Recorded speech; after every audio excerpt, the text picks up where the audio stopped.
ప్రపంచం వేగంగా మారుతోంది. నేటి పోటీ ప్రపంచంలో కేవలం డిగ్రీ ఉంటే సరిపోదు. సరైన మార్గదర్శకత్వం కావాలి. మీ భవిష్యత్తుకు వెలుగునిచ్చే సరైన దారిని ఎంచుకోండి. పూర్తి వివరాల కోసం ఈ వీడియోను పూర్తిగా చూడండి.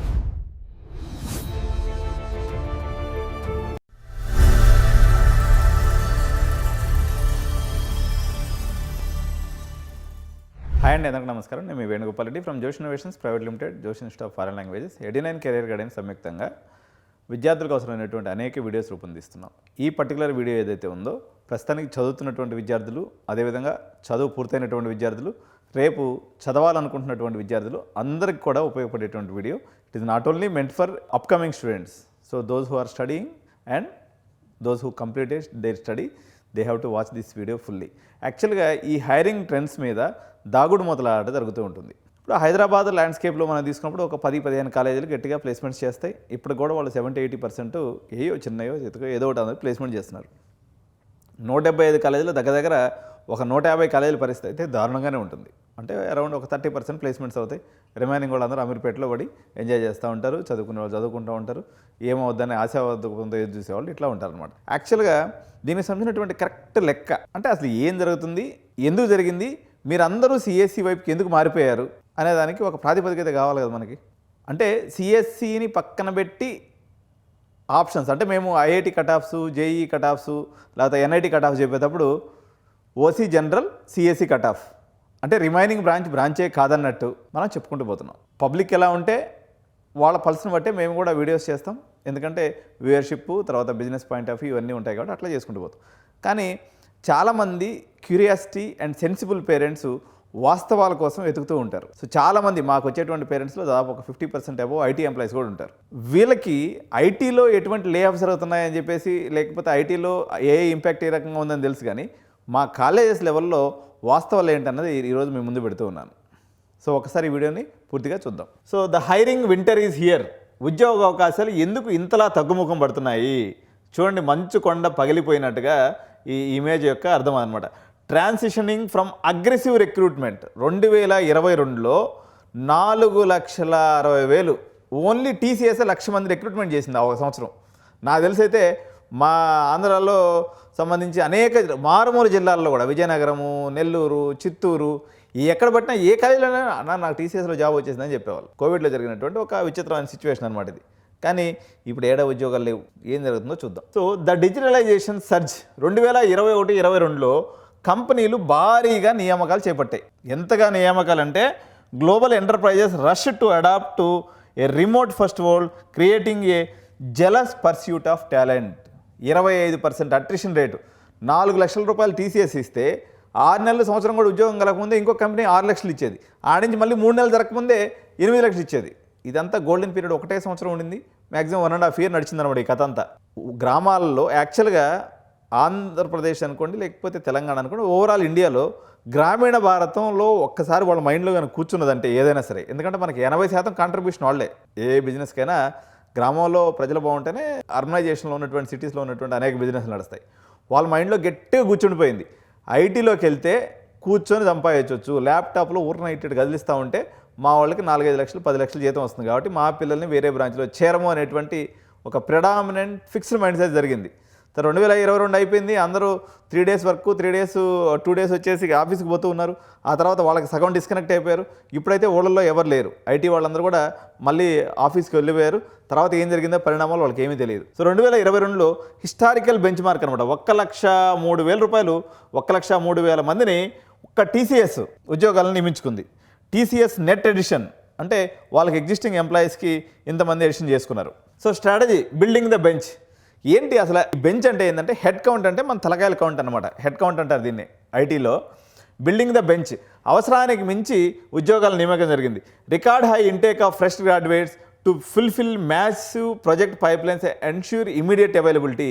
యాక్చువల్గా ఈ బెంచ్ మీద వీళ్ళు ఏం చేస్తారంటే, సో నా దగ్గర ఇదిగో అండి, ఇదిగో 5-6 లక్షల మంది, లేకపోతే 1,00,000 మందో 50,000 మందో బెంచ్ మీద ఉన్నారు, మీరు మాకు ప్రాజెక్ట్ ఇవ్వండి అని చెప్పేసి క్లయింట్కి చెప్పాలన్నట్లయితే వీళ్ళకి మేజర్ షోకేసింగ్ థింగ్ ఏంటంటే హెడ్ కౌంట్, ఇదిగో మా దగ్గర ఇంతమంది ఉన్నారు లైన్లో అని చెప్పడానికి అవకాశం ఉండేదన్నమాట.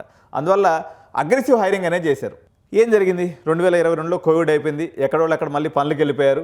అమెరికా, ఐరోపాల్లో మొత్తం నెగిటివ్ అభివృద్ధి అనేది నోట్ అవుతూ వస్తుంది.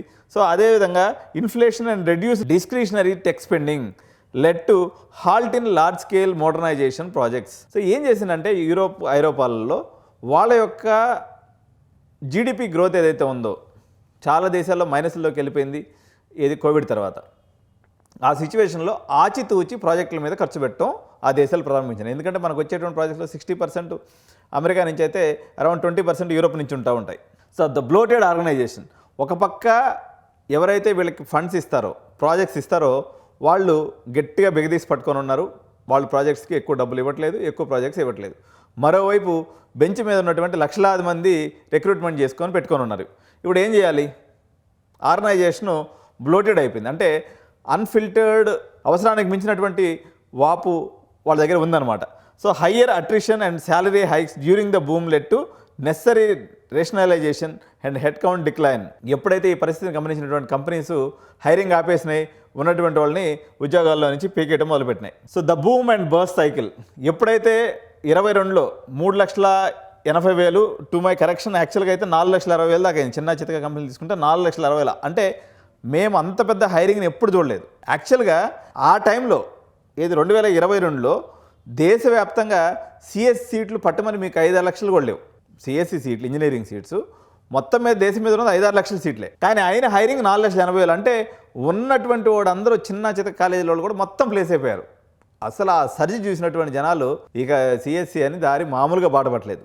అయితే 2024కి వచ్చేసరికి జస్ట్ ఒక 2 ఇయర్స్ అకాడమిక్ ఇయర్స్ పీరియడ్లోనే నియామకాలు 4,60,000. నాకు తెలిసి వీళ్ళు 3.58 lakhs అంటున్నారు. మేబీ ఇది బల్క్ రిక్రూటర్స్ ఎవరైతే ఉంటారో, TCS, Infosys, tech Mahindra, HCl ఇలాంటి కంపెనీస్ 3.8 lakhs, చిన్న చిన్న కంపెనీలు కలుపుకుంటే ఇంకో 1,00,000 ఉన్నాయి. 60,000కి దిగిపోయినాయి ప్లేస్మెంట్స్. 2024కి వచ్చేసరికి 60,000. 60,000కి దిగిపోయినా కానీ పర్వాలేదు, నో ప్రాబ్లం. అప్పుడు ఉన్నటువంటి నెంబరే కానీ ఉంటే, ఏది ఆ 5-6 lakhs ఇంజనీర్సే కానీ ఉంటే అది పెద్ద ఫరక్ పడదు.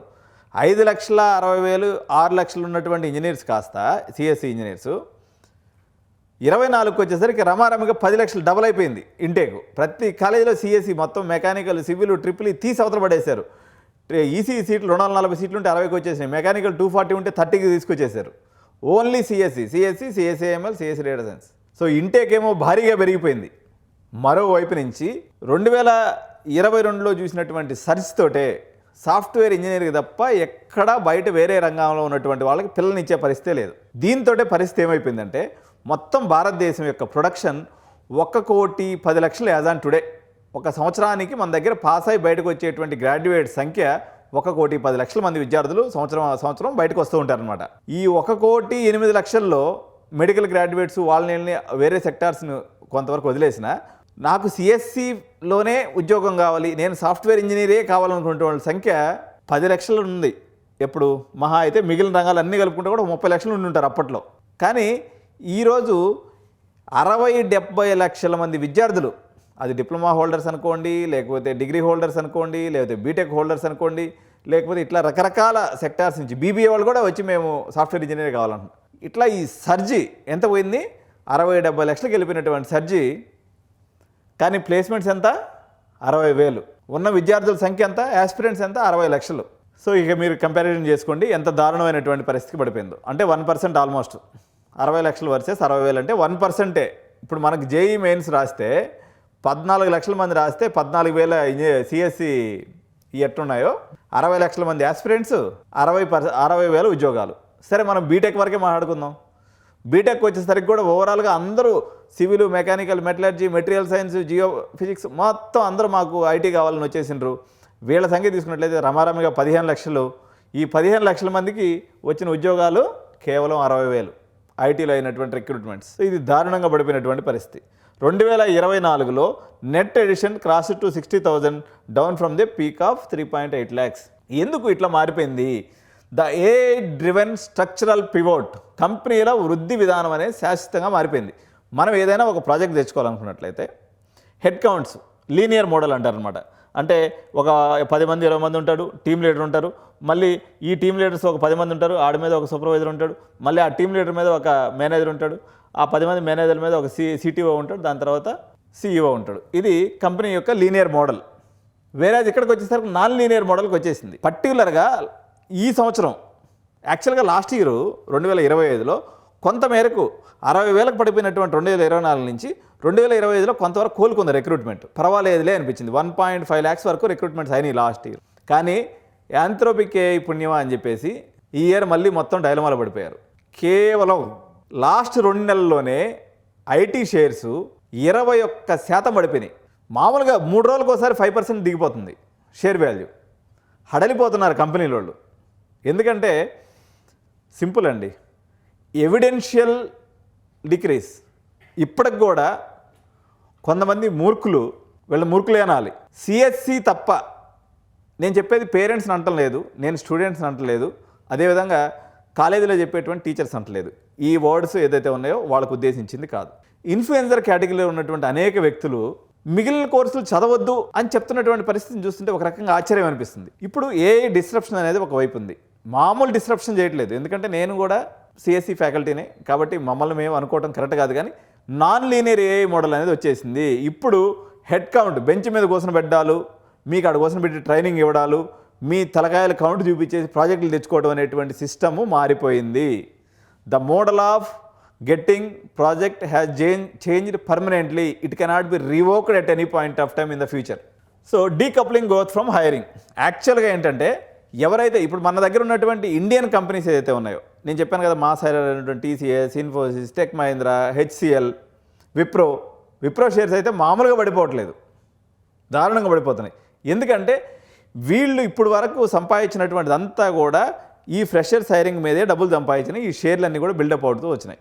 భారతదేశంలో జీసీసీ అంటారు, గ్లోబల్ కెపాసిటీ ఆర్ జీసీసీ అంటే ఆ యాక్చువల్గా ఒరిజినల్ కంపెనీ ఉందనుకోండి, మైక్రోసాఫ్ట్, గూగుల్, ఇన్ఫోసిస్, ఎవరైతే ప్రొడక్ట్ డెవలప్మెంట్ కంపెనీస్ ఉన్నాయో వాళ్ళే భారతదేశంలోకి వచ్చి కంపెనీలు పెట్టేసుకున్నారు. కాబట్టి వాళ్ళకి మార్కెట్ అర్థమైపోయింది. ఓకే, మనం వీళ్ళ దగ్గర నుంచి మనం ప్రాజెక్టులు ఇవ్వాల్సిన అవసరం లేదు, మనమే డైరెక్ట్గా రిక్రూట్మెంట్ చేసుకుందాం, మన పని మనం చేసుకుందాం అని చెప్పేసి డైరెక్ట్గా మంచి టాలెంట్ ఉన్నటువంటి విద్యార్థుల్ని, మళ్ళీ ఎవరికైతే అప్స్కిల్లింగ్ అవసరం ఉన్నటువంటి విద్యార్థుల్ని కేవలం టాలెంట్ బేస్ మీద కాలేజీలకి రిక్రూట్మెంట్ వెళ్లకుండానే డైరెక్ట్గా లింక్డ్ఇన్ ప్రొఫైల్ బేస్ మీదో, లీడ్ కోడ్ స్కోర్ బేస్ మీదో, ఈలిట్మస్ స్కోర్ బేస్ మీదో, లేకపోతే వాళ్ళు చేసినటువంటి ప్రాజెక్ట్స్ గిట్హబ్ ప్రొఫైల్స్ బేస్ మీదో ఉద్యోగాల్లోకి తీసుకుంటున్నాయి తప్ప ఈ తలకాయల కౌంటు తర్వాత వీళ్ళందరినీ తీసుకొని బెంచ్ల మీద కోసం పెట్టమనేటువంటి పంచాయతీ ఇక మీదట ఉండదు. ప్రస్తుతానికి కూడా అది లేదు. కానీ మేము లాస్ట్ ఇయర్ కొంతవరకు హోప్ ఉండింది. ఎప్పుడైతే 60,000 నుంచి 1,20,000, 1,20,000 నుంచి మళ్ళీ 1,50,000 వచ్చేసరికి ఓకే, మనకి పాజిటివ్ ట్రెండ్ స్టార్ట్ అయింది, మనం సిఎస్సిని మళ్ళీ కూడా రికమెండ్ చేయొచ్చు యాజ్ ఏ కౌన్సిలర్ అని చెప్పేసి నేను కూడా అనుకున్నా. కానీ 2026కి వచ్చేసరికి మళ్ళీ మొత్తం సినిమా మళ్ళీ యథాతథ స్థానం నుంచి పడిపోయింది. దీనికి ఏదైనా అదేదో చెప్తాను చూడండి, మన మహేష్ బాబు సినిమాలో సాక్ష్యం అవసరం లేదు లెక్కలు ఉన్నప్పుడు అని చెప్పేసి. లెక్కలు ఏం కనిపిస్తూ ఉన్నాయి? మనల్ని జీతాలు ఇచ్చి ఆదుకోవాల్సినటువంటి కంపెనీలే ఏదైతే మీరందరూ భగవంతుడు లెక్క కోల్చుకుంటారో, ఫ్రెషర్స్ అందరికీ భగవంతుడితో సమానమైనటువంటి top 10 mass recruiter TCS, Infosys, tech Mahindra, ఏదైతే HCL, Accenture, Capgemini, Cognizant, DXC ఇలాంటి కంపెనీస్ ఏదైతే ఉన్నాయో వాళ్ళ షేర్లు అధఃపాతాళానికి పడిపోయినాయి. చరిత్రలో ఎన్నడూ కని విని ఎరుగని విధంగా. మరి ఈ మూర్ఖులు ఏం చేయాలి? ఇప్పుడు షేర్లు పడిపోతున్నాయి, ఒకవైపు నుంచి వాళ్ళ వాల్యూ పడిపోతుంది. సో ఎవరైనా వాళ్ళ దగ్గర డబ్బులు ఉంటాయి కదా, మనకు ₹1 ఇస్తారు. వాళ్ళ షేర్లే పతనావసకపోతుంటే ముందు వాళ్ళు ఎట్ట నిలబెట్టుకోవాలి, వాళ్ళ షేర్ హోల్డర్స్లో వాళ్ళ యొక్క ధైర్యాన్ని ఎలా నింపాలనే దాంతో వాళ్ళే తలమునకలు అవుతున్నటువంటి పరిస్థితి. సార్ సొల్యూషన్ చెప్పకుండా మీరు భయపడదు. నేనేం సొల్యూషన్స్ చెప్పేదానికి నేనేం దేవుడిని కాదు, ఇంకోటి కాదు. నేను ఒక కెరియర్ కౌన్సిలర్ని, ఫ్యాక్ట్స్ని మీ ముందు పెడుతున్నా అంతే, నిజాలే చెప్తున్నా. దాని ప్రకారంగా మనం స్ట్రాటజీని బదలాయించుకోవాలి. ఇప్పుడు మనం మొన్నటి వరకు తాజ్ కృష్ణాకు పోయేసి బ్రహ్మాండంగా ఒక ₹3,000 ఇచ్చి బఫే మీల్స్ తిన్నామండి, అది అయిపోయింది, ఆ రోజు బాగానే ఉంది. ఈరోజు సునామీ వచ్చింది, లేకపోతే కరువు కాలం వచ్చింది. కరువు కాలంలో సద్దన్నమైన పెట్టేటువంటి స్ట్రాటజీ చెప్పాలి. కానీ నేను అప్పుడెప్పుడో తాజ్ కృష్ణాలో తిన్నాను, ఇప్పుడు నాకు సద్దన్నం పెడతానంటావా నువ్వు అంటే? తాజ్ కృష్ణాలో తిన్నటువంటి మంచి రోజులు అప్పుడు మా దగ్గరికి రావాల్సిన అవసరం లేదు, ఎవరికైనా ఉద్యోగాలు వచ్చేసినాయి. ఇది కరువు కాలం, సద్దన్నం చెప్పేటువంటి ఐడియా చెప్పినా కూడా అది గొప్ప విషయమే. అందుకని నేను గొప్ప ఐడియాలు చెప్పకపోవచ్చు, కానీ ఆకలి లేకుండా అట్లీస్ట్ మీరు సేఫ్ గార్డ్ చేసుకుని ఏదో ఒక ఉద్యోగంలో సెటిల్ అయ్యేంత మందం అయితే నేను కెరీర్ గైడెన్స్ ఇవ్వగలను. ఇండియాస్ టెక్నికల్ అవుట్పుట్, ప్రపంచంలోనే అత్యధిక ఇంజనీరింగ్ పట్టభద్రులు మొత్తం కూడా మన భారతదేశంలో ఉన్నారు. యాన్యువల్ ఇంజనీరింగ్ పాస్డ్ అవుట్ 2023 వచ్చేసి 11 లక్షలు. యాజ్ ఆఫ్ నౌ 2026లో 15 లక్షల చిల్లర. ఇంజనీరింగ్ సీట్స్ అయితే మాత్రం ఎక్స్పోనెన్షియల్ గ్రోత్ లెవెల్లో పెరుగుతూ ఉన్నాయి. వెరాస్ మనకి ఏదైతే ఇన్పుట్ వెళ్తుందో ఇండస్ట్రీ లోపలికి, ఆ ఇన్పుట్ అనేది గ్రాడ్యువల్గా తగ్గుతూ వస్తుంది. ఉద్యోగాలు తగ్గుతున్నాయి, సీట్లు పెరుగుతున్నాయి. ఇది పరిస్థితి. సో 14 లక్షల అప్రూవ్డ్ ఫర్ 24-25. ఇది 24-25 15 లక్షలు అయితే దాదాపు ఈ సంవత్సరానికి ఇది అరౌండ్ ఒక 17 lakhs వరకు అప్రాక్సిమేట్గా పెరిగి ఉండొచ్చు. 18.8% 2021తో పోల్చుకున్నప్పుడు ఈ సీట్ల సంఖ్య అనేది పెరిగింది. The freshers paradox in inter. Degree ఉన్నంత మాత్రాన ఉద్యోగం గ్యారంటీ కాదు. ఆ జమానా పోయింది. So supply consistently out phases industry demand, creating a structural imbalance. అవసరాలు తగ్గుతూ ఉన్నాయి, అవుట్పుట్ అనేది పెరుగుతూ ఉంది. ఆబ్వియస్గా ఇది ఒక చిన్న బేసిక్. ఇది ఈ లెక్క అర్థం చేసుకునేదానికి పెద్ద డిగ్రీ పట్టాల అవసరం లేదు, మీరు పెద్ద సాఫ్ట్వేర్ ఇంజనీర్ అవ్వాల్సిన అవసరం లేదు. నార్మల్గా 5వ తరగతి చదివి మామూలుగా ఊరి దగ్గర ఏదైనా చిన్న చిన్న పనులు చేసుకునేటువంటి వాళ్ళకు కూడా, చిన్న చిన్న పనులు అంటే అవి గొప్ప పనులే. యాక్చువల్గా వ్యవసాయం is also a very good thing. వాళ్ళు ఇంకా మనకన్నా మనశ్శాంతిగా ఉంటారు. కానీ చెప్తున్నా, చిన్న చిన్న పనులు అంటే మీరు అనుకుంటుంటారు కదా వాళ్ళు చాలా చిన్నవాళ్ళని, నేను ఆ పర్స్పెక్టివ్లో అన్నా. బట్ ఎవరు చిన్న పెద్ద అనేది అంతరం లేదు. కానీ చెప్తున్న విషయం, ద రియాలిటీ చెక్. మొత్తం విద్యార్థులు అందుబాటులో ఉన్నారు. ఇది ఇందా చెప్పాను కదా, 1,09,00,000 మంది గ్రాడ్యుయేట్స్ బయటకు వస్తారు సంవత్సరానికి. కానీ మీ అందరి కళల ఉద్యోగం 60,000 మంది, 1,50,000 మంది. బట్ 2026 ప్రిడిక్షన్ కూడా once again it may be around 60. కానీ 2027 ప్రొజెక్షన్ ఏదైతే ఉందో అది కూడా లేదు. 27 ప్రొజెక్షన్ మనం ఇంకా పోవట్లేదులే. కానీ ఇది యాంథ్రోపిక్ ఏ CEO డారియో అనుకుంటా ఆయన పేరు. ఈయన చెప్పేటువంటి లెక్కల ప్రకారం అయితే మొత్తం ఫ్రెషర్ సోల్స్ అన్నీ ఎగిరిపోయినాయి అని చెప్తున్నారు. సార్ పరిష్కారం మీరే చెప్పాలంటే నేను ఒక్కనే ఆడ చెప్పాను. ఇదంతా వ్యవస్థ. మన ఐటీ మినిస్టర్ స్పందించాలి, మన ఎంప్లాయ్మెంట్ ఏదైతే కార్మిక శాఖ విభాగం ఉందో ఆ శాఖ మంత్రి స్పందించాలి, లేదా మన ముఖ్యమంత్రి స్పందించాలి, మన ఐటీ కమ్యూనికేషన్ మినిస్టర్ ఎవరైతే ఉన్నారో సెంట్రల్ నుంచి ఆయన స్పందించాలి, లేదా హెచ్ఆర్డీ మినిస్టర్ స్పందించాలి, లేదా జేఎన్టీయూ వైస్ ఛాన్సలర్ స్పందించాలి, లేదా ఉస్మానియా యూనివర్సిటీ వైస్ ఛాన్సలర్ స్పందిస్తే మనకి ఏమైనా ఉపయోగం ఉంటుంది. నేను స్పందిస్తే ఎవరింటారు చెప్పు. So 2025 calibration and recovery. చిన్నపాటి మెరుగుదల ఉంటుంది, కానీ పాత రోజులు రావు. Projected recovery to 1. Top 4 firms committing to. ఈ సంవత్సరం ప్రొజెక్షన్ అయితే 82,000 మంది వరకు ఉండొచ్చు అని చెప్పేసి ఒక అంచనా ఉంది. ఆ 60,000తో పోల్చుకున్నప్పుడు అది మరీ డాషింగ్ ఇయర్లే. ఎందుకంటే అప్పుడు ఏం జరిగిందంటే పాత వాళ్ళంతా బెంచ్ల మీద ఉన్నారు కదా, వాళ్ళందరినీ యూటిలైజ్ చేసుకోవడం, వాళ్ళందరినీ రిమూవ్ చేసే క్రమంలో ఆ సంవత్సరం తక్కువ పడింది. కానీ బట్ ఈ ఇయర్ ప్రొజెక్షన్ అయితే 82,000 మంది వరకు ఉంది. ఈ సంవత్సరం అయితే కాగ్నిజెంట్ ఒకటి బాగానే హైరింగ్ చేస్తుంది, విప్రో ఆల్మోస్ట్ నిల్లి చేసేస్తుంది హైరింగ్ అనేది, టీసీఎస్ ఎంతో కొంత చేస్తూ ఉంది, డిఎక్సీ లిమిటెడ్ నెంబర్స్ని మంచి ప్రొఫైల్ ఉన్నటువంటి వాళ్ళని తీసుకుంటూ ఉంది. తర్వాత టీసీఎస్, ఎప్పుడైనా టీసీఎస్ అంటే గవర్నమెంట్ జాబ్ అని అనుకునేవాళ్ళు, అట్లా టీసీఎస్లో కూడా లే ఆఫ్స్ అవుతున్నాయి, రేషనలైజేషన్ అవుతుంది, అడ్జస్ట్మెంట్ రీస్ట్రక్చరింగ్ అనేది నడుస్తూ ఉంది.